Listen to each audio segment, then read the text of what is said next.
I know, it's true. Okay, we're on YouTube. Yeah, we're just going back. It takes a bit of time.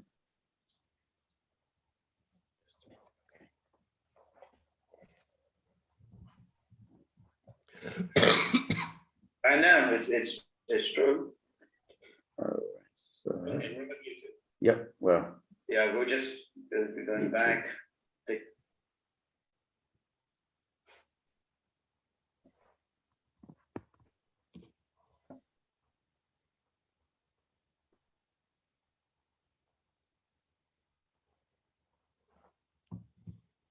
Okay, the quality of it's better now. All right, okay, let's see.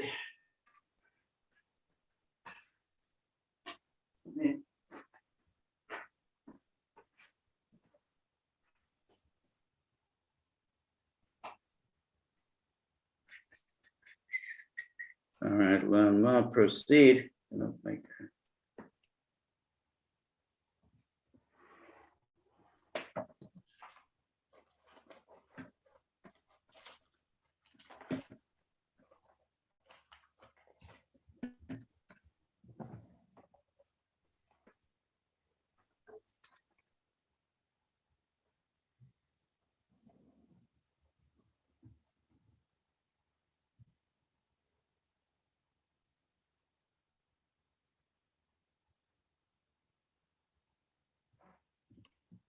Okay.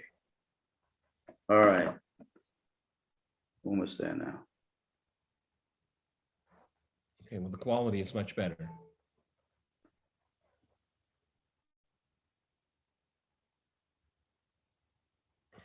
Okay, well, we're back.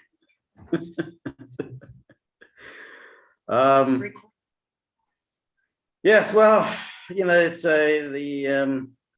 this technology is not the greatest. So anyway, thank you so much for the gagglers who are stuck with us. Really, really appreciating. Somebody's even said, you know, the gaggle part 2, part 2.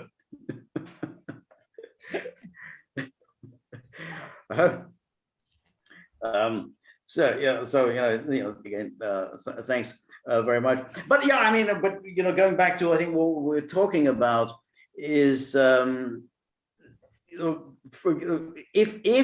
the French and the Germans would just clearly have no real interest in actually achieving what Minsk is supposed to achieve, and they just want to score propaganda points, trying to make it into a sort of, it's really Russia versus Ukraine, and it's a Russia-Ukraine battle, and that's why they keep talking about Normandy, Normandy, Normandy.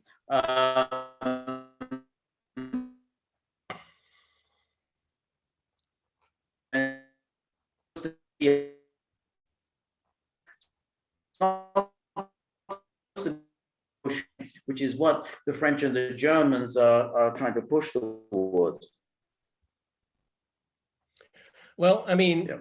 if they really had, if they were serious people, then they would just demand a pan-European security conference, okay, where everyone is invited, and say, we need to, this isn't working, this isn't working, we got to figure out something new, everybody pull back.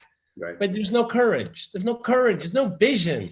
No, I quite agree. No, I mean, we have the saying, if it's not broken, why fix it? Well, in this case, it's very, very broken, and it needs to be fixed. It's a very good point. Very good point. Anyway, our good friend Spectre in the Air is back. Very nice to see you again, Spectre. And he says, "Hi guys, I'm back too. Sorry I missed last week. Yeah, we missed you too. 50K ride and late too. Hard trainer ride. This is 50K, so there's a 50-kilometer ride.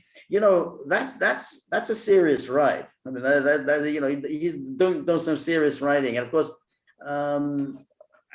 we kind of live vicariously through him. So those of us who watch the Olympics, you know. So this is a Lance Armstrong without the drugs. Congratulations. Without the drugs, exactly. So, I guess so, but yeah, living vicariously is just like, you know, people who watch sport on television. You know, boy, that was you know, that was quite a workout. You know, sitting in the armchair, you know, drinking a beer. You know, I feel quite tired after that. Yeah, and you're covered with Cheeto dust, George.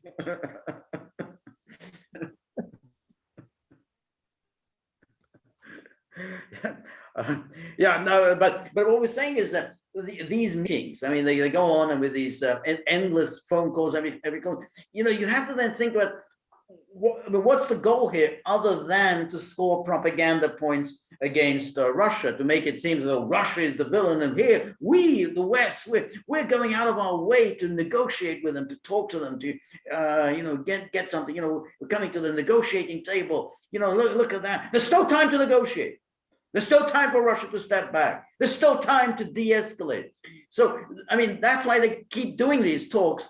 They're trying to win these propaganda points. And I do think that at some point, you know, the Russians have to say, look, I mean, unless there's a specific agenda, namely, you know, we put forward, you know, proposals. You know, we're not just going to sit here endlessly having these meetings, and you know, every 2 days, yet another NATO foreign minister flies in. I mean, it's like, you know, we got other things to do. Well, I mean, I think, you know, there are two things that stand out in my mind when that great intellect and great historian and geographer Liz Truss was in Moscow with her fur hat on a warm day. Lavrov said to her, "What do you know? What was the phrase? What do you know? Do you know something we don't? Yeah. You know something we don't. Okay. Yeah. All right. Okay. Put that to one side. And then Blinken, in his absolutely hysterics in the United Nations, reading through all the accusations. So that Russia would be doing false flag, all this kind of thing. Right. So, I mean, to address your point, so the French and the Germans, what do they know? Are they waiting for something scripted to happen? Because that's why they're not saying anything, because they're saying, we don't know, but it's already been decided. Yes. Yeah. No, that's exactly right. So we have Jonathan, who is a super chat. And Anthony Blinken reminds me of Blinken from Robin Hood Men in Tights. That's the Mel Brooks film. I have to say, I have never seen that film. I don't know if you know what that's referring to. I'm never a big Mel Brooks fan. Sorry, not my taste. Yeah, I kind of agree with you there, that he's never been my thing either. I thought Blazing Saddles was quite funny. You know, it's crude. The humor's crude, but I actually quite like crude humor. But you liked Airplane. I did like Airplane, yeah. And the Naked Gun movies, at least the first two Naked Gun movies, I thought were quite funny. It's very obvious humor, but there's nothing wrong with obvious humor. I mean, it's so. Well, I mean, it's you have a good point. I mean, it was kind of a positive view. Everything is a negative. It's like a woman falls down a flight of stairs. For somebody, that is funny. Okay.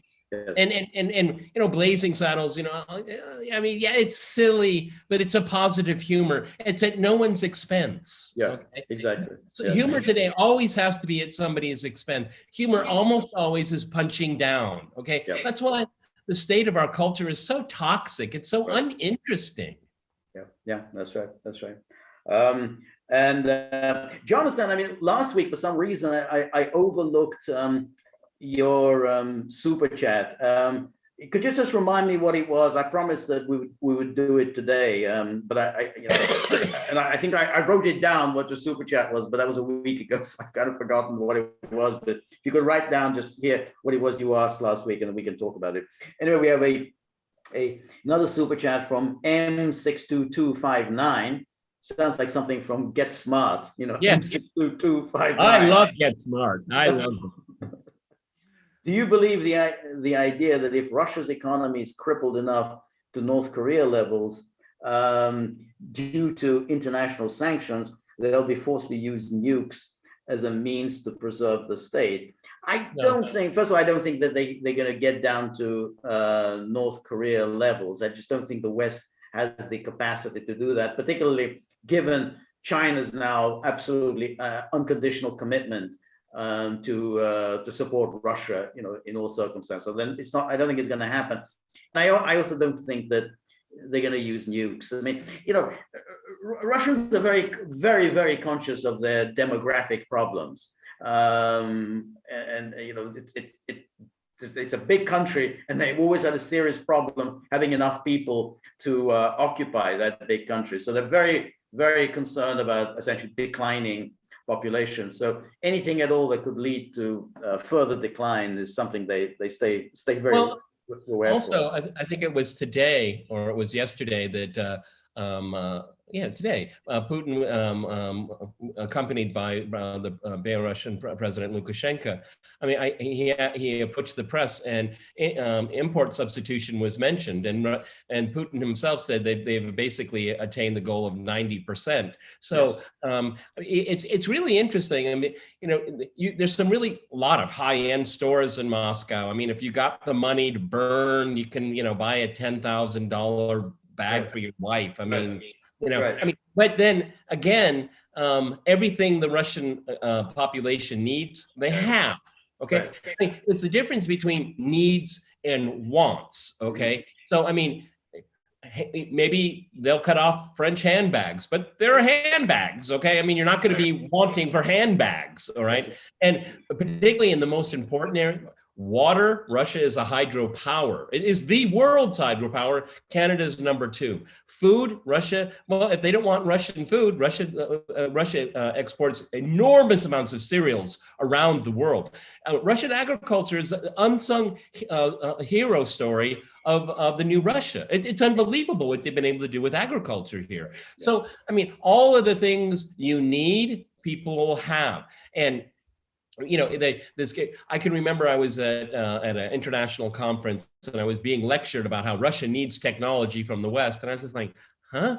They'll always figure out what they need to do themselves. Right. They always did. They always will. So, right. I mean, if you really want, it's the West that will suffer. I mean, that's fine. I mean, you can't pull out of your hat energy resources, George. There are plenty. The world is awash with energy, but getting it to market is a different story. It's very, very expensive to do it. Okay, right. And so.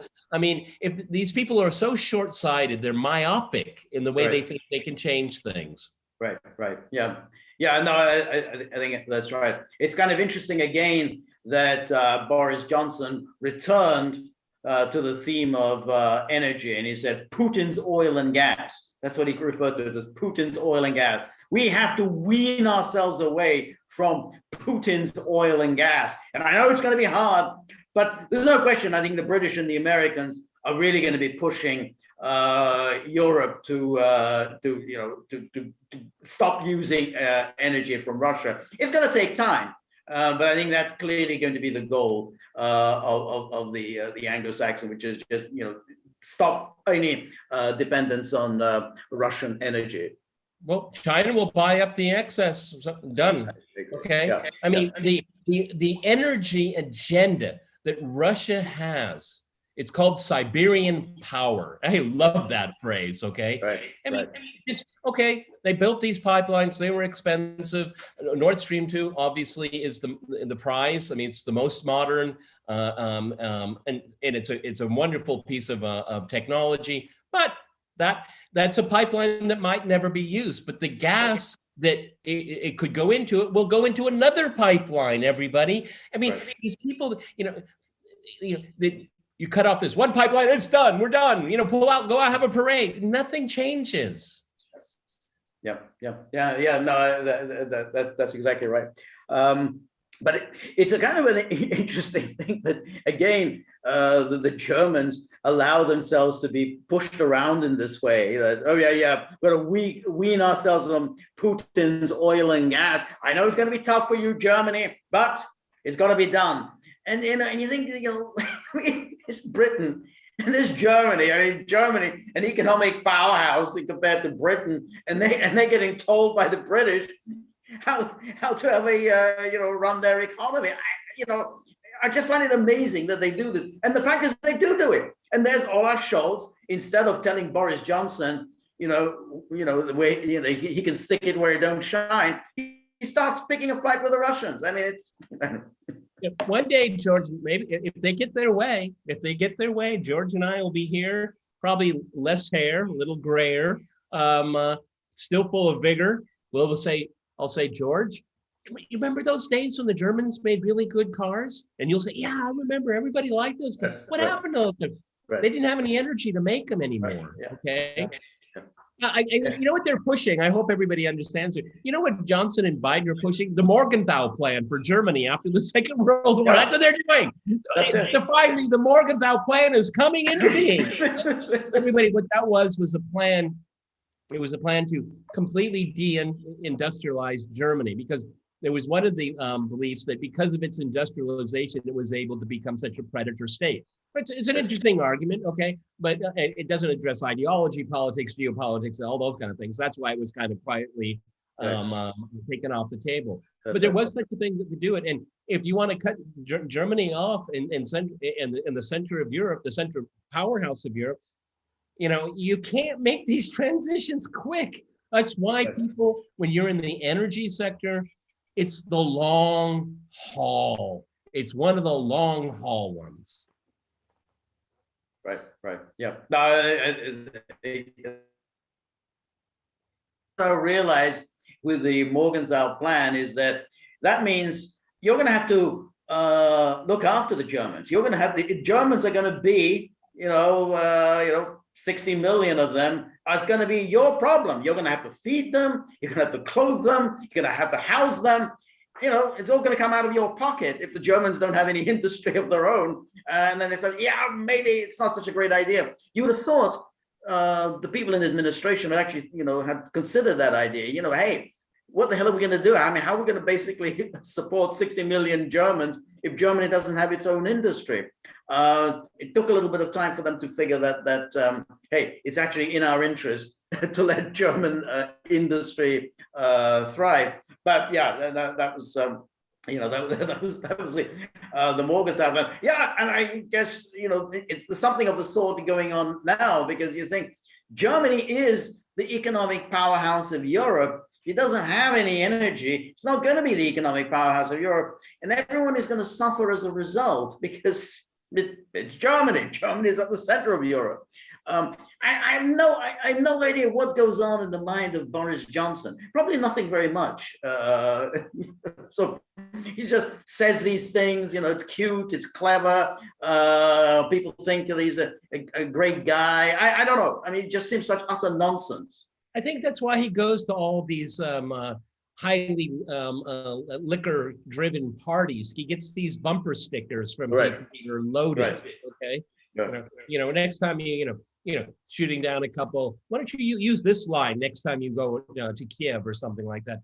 I'm being really intentionally vicious because I feel that strongly about it. George and I are talking just absolute common sense. Okay, right. Your visceral hatred for a people, for a person, is not policy, folks.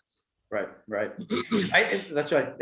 But that's what's very interesting. Again, if you read Johnson's speech, and I'd actually recommend people to read it, because it's so filled with this visceral hatred for the Russians, for Putin. This is Putin's oil and gas, and it's quite striking because never do the Russians ever talk about the West in this way. Mind you, they have now talked contemptuously about the British. I mean, it's like that one. And focused on very specific individuals, like Liz Truss. If you come here to insult us, we'll get the better of you. Okay, but that's the exception, at least for now.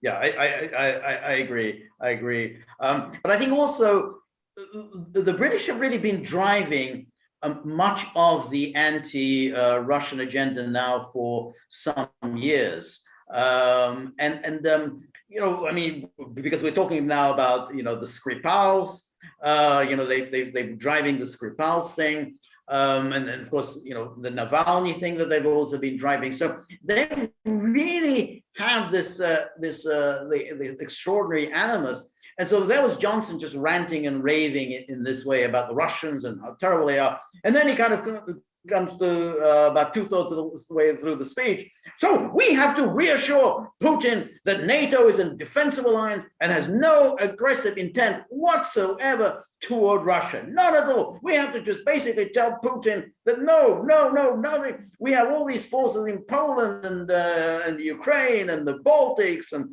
in Romania, but none of that poses any kind of threat to Russia. Putin has to understand this.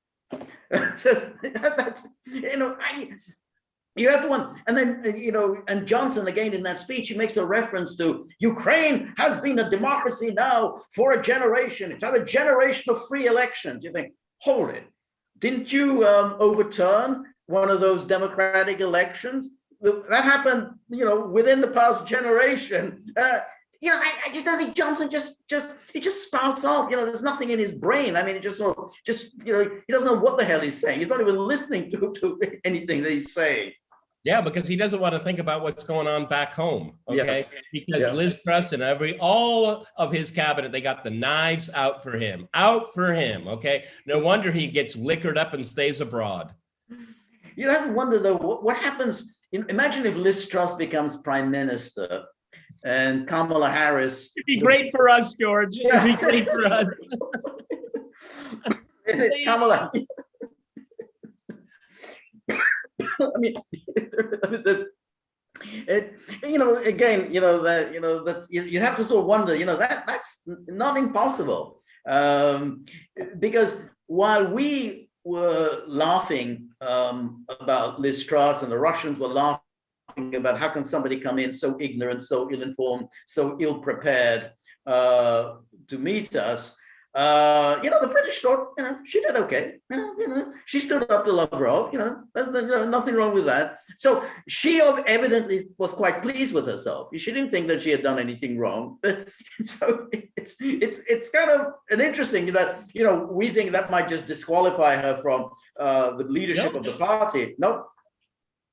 She came to Moscow auditioning for Boris Johnson's job, everybody. That's what it was all about. That's why she wasn't prepared. It didn't matter how she performed. The fact that she was here, talked to the foreign minister of Russia, and got back on the plane. Right. That was the plan. That was it. Her message was meaningless because nobody understood it because she didn't even know what she was talking about. But she got a one-upsmanship on Boris, okay? That's what this was about. It's simple.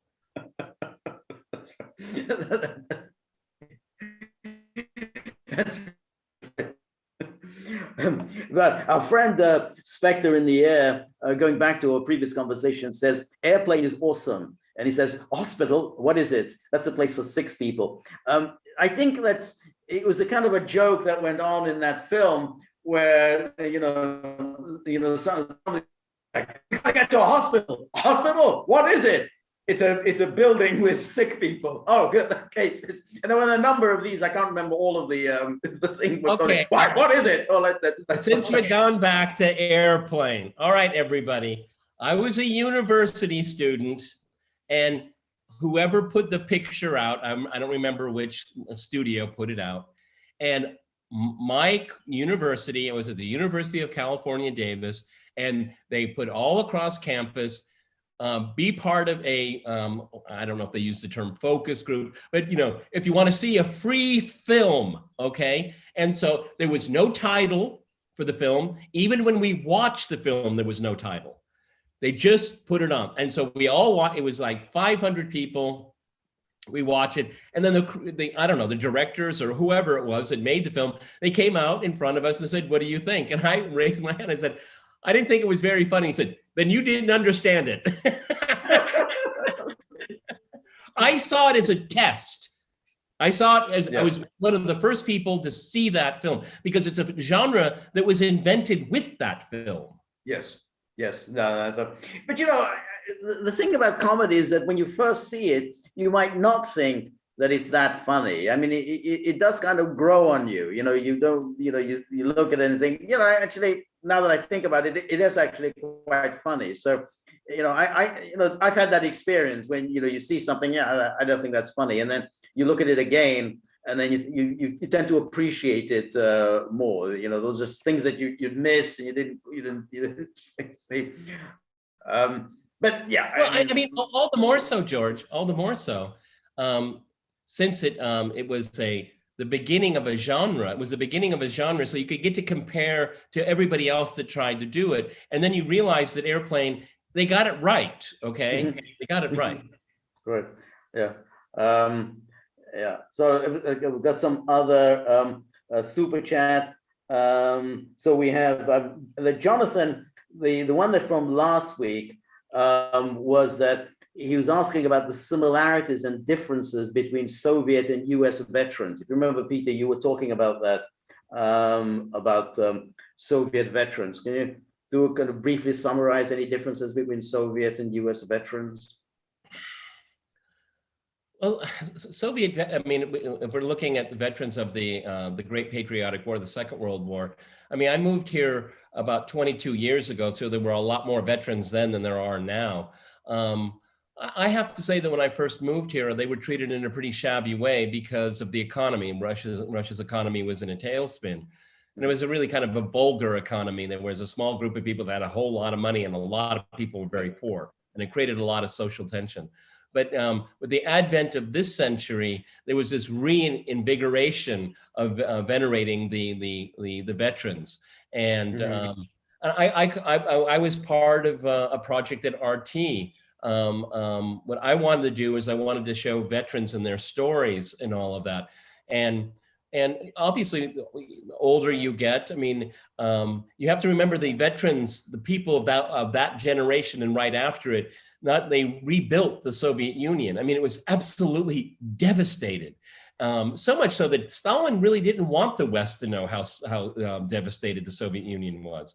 And so they win the war. They do the reconstruction. They rebuild the Soviet Union, and then the stagnation under Brezhnev, and then the system collapses, and and then their pensions are like peanuts, and it's just like, we did so much for this country, and they're the most patriotic ones. They're the ones that remember the Soviet Union. It was their life. It was when they went to school, when they met their first love, when they got married, their jobs, and then they think that their fathers and their mothers and their grandfathers and grandmothers, they were peasants, okay? And now they're a nuclear physicist, okay? In a span of 40, 50 years, okay? That's an amazing thing. Now, I'm not talking up the Soviet Union. I'm talking about people's personal experience. So in this century, come better pensions for them, okay? Better healthcare for them. There was a famous case, was it last year? Some stupid kid made some derogatory comments about a veteran. Remember, I think we even did a video on that, okay? But wasn't that Navalny who did that? Was it Navalny? I think it was Navalny, somebody sued Yes, it was. Navalny. You're right, you're right. Jogged my memory. Yeah. I'll tell you, the whole country was in a state of shock and disgust. You're insulting, you of all people are insulting a veteran. I mean, people in Russia have very different views on a lot of different things. Nothing's monolithic here at all. But then you get these third rail issues where people just like, whoa, we don't do that to our veterans. Yeah, no, I think that's right. And when you think of the 1990s, because at that time there were still World War II veterans around, so there would still be, I mean, now of course, there are hardly any World War II veterans around. So I think it's a very good point. But it's a part of now where Russia. I mean, the magnitude of what was achieved in World War II has sort of grown as the years have gone by, and because it's just the Soviet experience of World War II was just so different from that of the West. I mean, the West, they wrapped themselves up, Britain, Dunkirk, D-Day, and Americans, D-Day, and then defeating Japan and so on. It just wasn't the same. I mean, that had to endure what the Russians endured, and then basically just to crush the enemy and then drive their way right into Berlin and liberate Eastern Europe. The whole thing, you smashed your way into Berlin against these people who had just done this devastating thing to you. So the magnitude of all of that. So whenever these Johnson and others, they talk about, oh, we were shoulder to shoulder in World War II. This is, you're putting yourself, you're elevating yourself. There's no business of doing that. And who was it? Was it Ben Wallace or who was talking about Arnhem and Leningrad? As if, Arnhem was a ridiculous bungled operation, and Leningrad, it was just an amazing thing.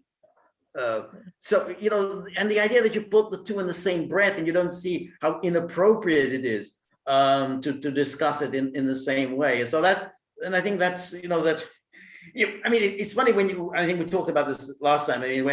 When you look back upon when there were all those leaders up there in July 1945 on top of Lenin's mausoleum, and they were waving to, the victorious Red Army, you kind of wonder, did they themselves know the magnitude of what they had just done? I mean, they were just there, waving them, and it was this extraordinary victory that they had achieved. I probably didn't, they're already, on to the next thing. Stalin himself looked a little impatient, like he was already getting bored, he was already thinking about, the next thing. But you have to think, wow, you're here right in the middle of one of the greatest events in world history. Yeah, but I mean, since we like to talk about films, remember when Saving Private Ryan was all the rage, and then Band of Brothers, the spin-off from it, which I thought Band of Brothers was actually quite good. But Saving Private Ryan, and you show it to a Russian audience and they say, okay, all right, fine, good for you. You have no idea what that war was about. Yeah. Okay, you have no idea of the magnitude. As I've said many, many times, you can't go to a city or town or village in this country, this vast country, and you're reminded of 1941 to 1945. It never escapes you. It's everything, always. Right. Yeah. No, that's right. So we have a super chat from Red Z. Thank you so much, Red. And he says, thought I was more than 50% German. Find out I'm only 12% via dad, mostly English. And then from, quote, bayoneting Belgian babies to fishing the Black Sea. Has the UK ever had the US best interests in mind? No, they've never done so. I think the UK has always tried to get the US involved in its wars. Did that obviously in World War One. Kept doing it repeatedly, but finally they prevailed in 1917. Did the same thing in World War II. I mean, they were just desperate to get them in. So yeah, that's always the British they've figured out right at the end of the 19th century that the key to maintaining themselves as a major world power was the United States, and they've always tried to manipulate the Americans in coming in on their side. And incidentally, their involvement in Russiagate, they're up to their eyes in Russiagate again, because they saw Trump as someone who standing in the way of the whole NATO boondoggle, and they were determined to prevent Trump from getting elected. A malign force, always malign force. Yeah, malign force. And then we have a super chat from Alkovich. Thank you very much, Al.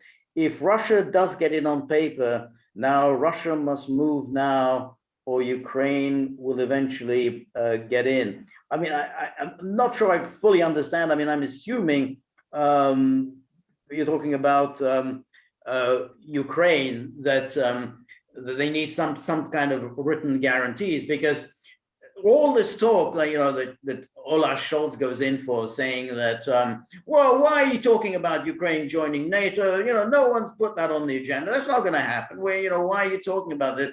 Yeah, it's not going to happen tomorrow, not going to happen next week, but that's still the plan. That's, then you're going to try and do it. I mean, because we know what the West is like. They're going to get pushing and pushing and pushing till they get it in. So that's why we want it in writing, not just simply say, well, there are no plans. What are you worried about? We're not interested in Ukraine, not at the moment. No, that's not good enough. We heard too many of those promises, the not 1 inch eastward promises. So yeah, I think it has to be something much firmer in terms of commitment. Well, I mean, if that's your question, Al. And in the meantime, you're sending vast amounts of lethal military hardware and trainers and all kinds of things, NSA equipment. It's not a member of NATO, but it's being treated as if it's one. And then they will create a fait accompli. They will create facts on the ground and say, oh, well, you're in. That's it. Yeah, that's exactly right. And that's always the case with these powers. I mean, partnership for peace. I said, no, partnership for peace, nothing to do with NATO membership. It's just a partnership for peace. Always the case. No one's talking about bombing anyone. No, don't worry about anything. We have no plans to bomb Serbia. No. This is all conspiracy theory. This is all kind of wild exaggeration. Of course, that's what they do. So that the whole idea that anyone's going to take seriously, no, we're not going to bring in Ukraine or Georgia. No. You have to have it in writing. You have to have some firm commitment, because these people are going to lie to you, and they're going to lie to your face. Look at Anthony Blinken at the United Nations this week. Right, exactly. You need any more? That's absolutely right. Anyway, we have another super chat from our friend Spectre in the Air. Fresh from his 50-kilometer ride, and says most government leaders really seem to be real dummies. Yep. Wow, Truss, Blinken, Sullivan, and then I think it means this is Jake Sullivan, smarter but evil. Yeah, that's the thing. I mean, these people, in a way, they're dummies, but they're also not entirely stupid. I mean, you have to have a certain cunning to get to the top in any political system. I mean, are they intellectual? No. But they have cunning. I mean, a lot of people want to get those jobs. they got them, so they're not exactly dumb. But there's they knew what you had to do in order to get that position. So therefore, you got to be very, very wary of them. We have a perfect example. Gorbachev was an apparatchik. He worked his way through the Soviet bureaucracy and party. Okay, that's pretty amazing feat for someone. At the time, he was a relatively young man, and he made it to the pinnacle of this. That's exactly what Blinken and Sullivan are. They game the system. They know what to do. They know what dinner parties to go to. They know what ass to kiss. They know who to spit down on. It has nothing to do about knowledge or ability. No, it's a career path. That's all it is. That's a very good example. Just kiss up to Hillary for 4 years, move over to, and then, go into private sector, make a bundle, go to this bank here. The next administration comes in, get your contacts going. And that has nothing to do with intellect. It certainly has, these are like life coaches. That's about the highest profession you can call them. That's it. Right. And that's how within it, if you're an independent thinker, you have some ideas about things, you're not going to survive. You're going to be eaten up and chewed up. But they're often very, very good at infighting, manipulating the situation to their advantage. And the example of Gorbachev is a very interesting one, because Gorbachev survived a number of attempts to topple him. What he was doing was not going down well with his colleagues. They sort of, where the hell are you taking this country? Rightly, he continued to outmaneuver them. He continued to remove all of his rivals, even as the whole system collapsed. The 70 years of work that had gone into creating that system, it collapsed. He was still outmaneuvering all of his opponents. I mean, that's the one thing he was good at, destroying his rivals. The only thing that he was good at, he had no knowledge of economics whatsoever. He was put in charge of the agriculture portfolio. That's the last one you want to be put in charge of. But he survived that one too because he was an operator. I mean, he was good at what he did, but when it came to real life outside of the party, he was like a babe in the woods. He had no idea. Certainly didn't know how to negotiate with the British and the Americans, did he? That's right. And got another super chat here, again from Alkovich. Thank you so much, Al. So Putin understands one thing. NATO has been expanding for 30 years, and Ukraine is the red line for Russian national security, guarantee or war. I think that's right. I mean, I think that's clearly what the Russians, Putin has understood, and the Russians have understood. And I think that so much heavy weaponry has gone into Ukraine. I mean, they've just simply been pouring so much now in, $600 million a year. That buys you an awful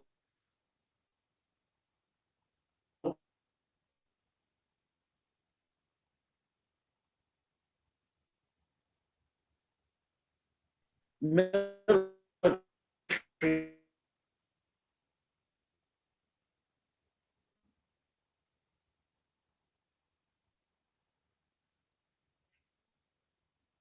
Took a little bit of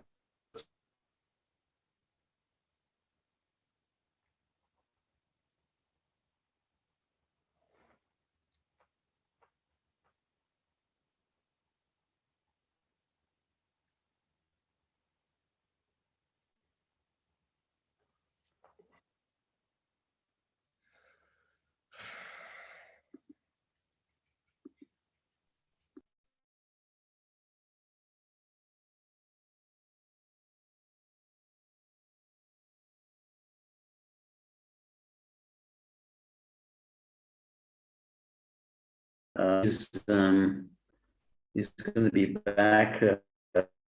So anyway, that was that's my answer, Al.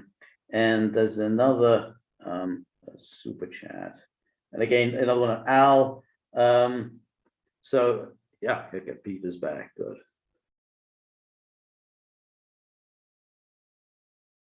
Okay. Where's Peter? Okay. Let's see, Peter. Oh, here we are. Okay, Peter, you're back.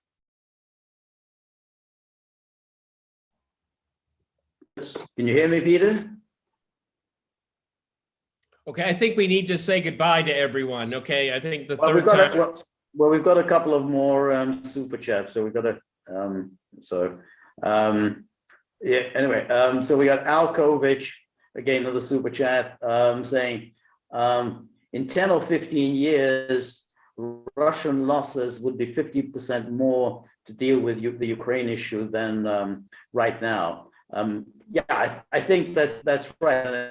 I think that's why it's important for Russia to address these issues right now, because I think in 10 or 15 years, with all the military hardware that's pouring into Ukraine, and with all of they are clearly, the NATO powers, especially US and UK, are clearly building Ukraine into a kind of a military force against Russia. And I think that's just something, and in 10 or 15 years time, it'll be a serious enemy on its doorstep. So yeah, that's why I think Russia has to address this issue right away. And that's why I think it is going to address it, with military technical means and so on. So yeah.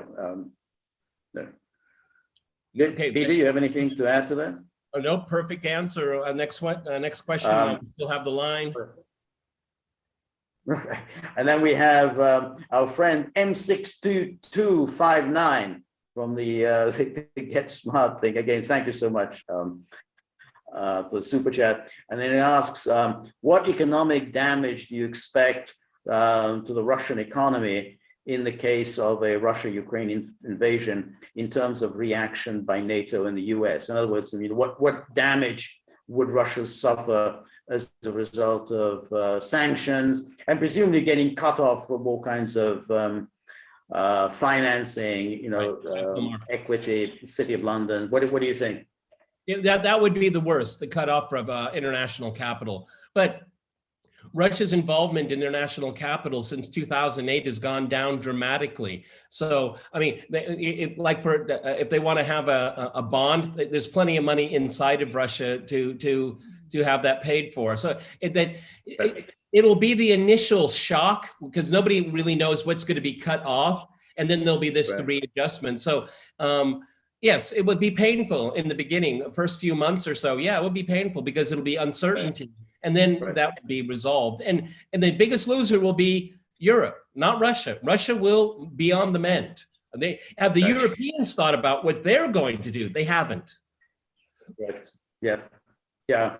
No, I think so. But I think that the most drastic step they are reluctant to take. I think the kicking them off the SWIFT system, there doesn't seem to be any real takers for that. So, you know, Johnson can go on and on about Putin's oil and gas, but the Germans have said no to, to kicking Russia out of SWIFT because then the German industrialists are obviously very unhappy about anything of that nature. Agreed. Completely. All right, Peter, I think, you know, our technology is really not in great shape. So thank you so much, everybody who joined us. Thank you, everyone, especially who contributed, especially the super chats. We're very, very grateful. And thank you again also to everyone who was patient, you know, in the rounds.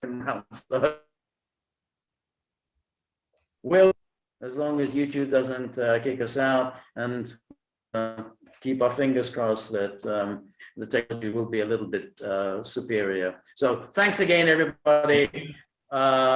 See you obviously on the Gaggle during the week, and see you next Saturday. Bye, buddy. Remember, if you like the Gaggle, please like, share, and subscribe. Okay, bye, everybody. Thank you.